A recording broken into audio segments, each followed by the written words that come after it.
Dennis from the Spongebob Squarepants movie. Usually on this channel when I make a wacky costume or a weapon from some movie, I do a little intro to the thing. But do I need to give an intro to this guy? He's one of the top 10 anime villains of all time. Also, he does that cool thing where he uses his sheer manhood to grow a mustache at will, which is something I can also do. Watch this.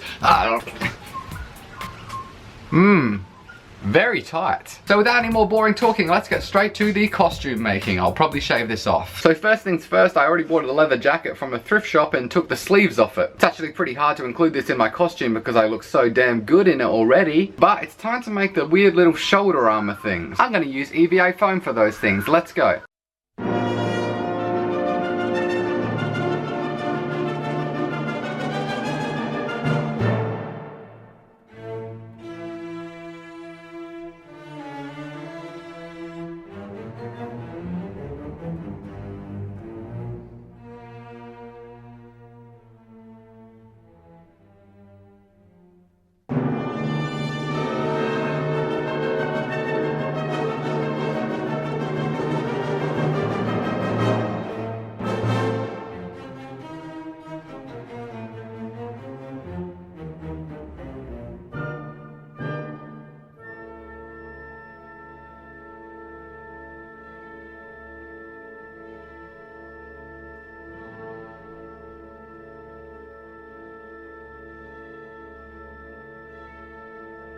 Okay, so I finished the shoulder pad things. I chose to do 6 dots on each side. Even though in the movie there's only 5, but the position of the 5 kind of changes in each scene. Sometimes they're in a circle, sometimes they're in like a dice number 5 configuration. Sometimes during close-ups they disappear altogether. So I chose to do 6 because it looks better on camera in the real world. SpongeBob purists out there will probably be angry in the comments, but anyway, it's time to move on to the things that I'm gonna make out of wood, which is the knife necklace and the belt buckle. Do I look good? What? Why? Why?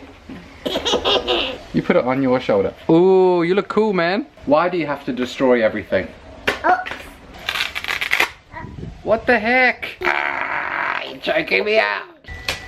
Eat. No, I don't really want to eat that actually. No, you probably shouldn't either.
So I had kind of an existential crisis while working on this bandana. Now the pattern on Dennis's bandana, in my opinion, is meant to represent the more traditional Americana style pattern that you see on most bandanas that bikers in the 70s would wear, which is what Dennis is based on. Now here's the part where I had trouble. If I'm making a real life version of Dennis's bandana, do I use the pattern that they were trying to emulate even though they couldn't show it because of their animation restrictions, or do I just use the pattern that they did use in the animation even though I'm in the real world and could easily use the pattern that they were trying to show but couldn't? I thought about that for an embarrassingly long time. You already know though I decided to go with the cross pattern.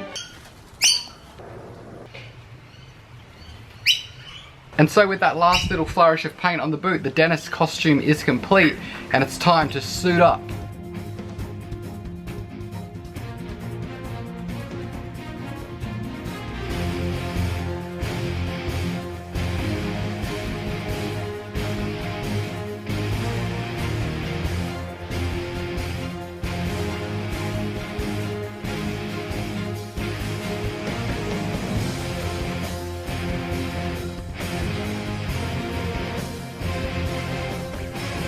I also made this special attachment for the boot, which will allow me to recreate one of the most terrifying scenes from the SpongeBob movie. Don't worry, this'll only hurt a lot!